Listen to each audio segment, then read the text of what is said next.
The Australian Formula One Grand Prix, an event so controversial, even its flag is checkered. It takes place here at Albert Park, until eventually it won't, like before, when it didn't.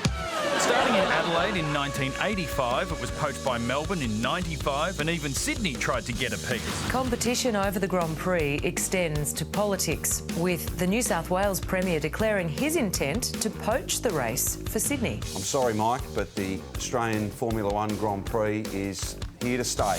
You know how state premiers are. The moment one of them gets a car race, they all want a car race. Give me it. This year, 10 teams and 20 drivers will waste 20 bottles of champagne in 20 cities.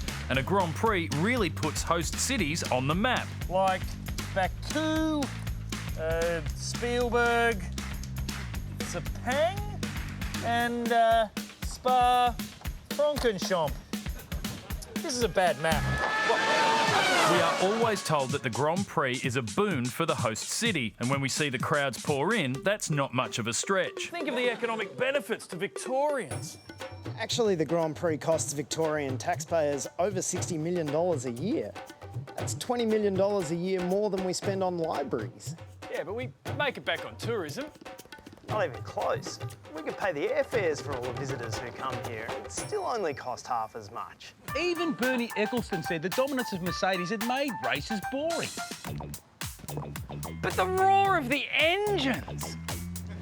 Is not what it used to be. You see, recent changes to the engines have reduced the sound intensity by 11 dB, which to the human ear is a dropping of loudness by about half. And so, to restore the volume, the governing body is considering introducing artificial exhaust sound generators. Where's Francis? No one can hear you. So the Grand Prix loses money for the state, but it also stresses out the swans of Albert Park Lake. Blood tests have shown that their stress levels are highest during the Grand Prix and almost as high the week before when all the construction's going. Well, you know what I like when I'm stressed? Bread. Bread's no good for them. Yeah, well, maybe they just have an attitude problem. So maybe those pesky protesters were onto something. If only there was a metaphor to sum up the whole thing. The wheels are falling off, Charlie. Singapore's having second thoughts. Malaysia wants out. Even the Germans got rid of theirs. Sausage?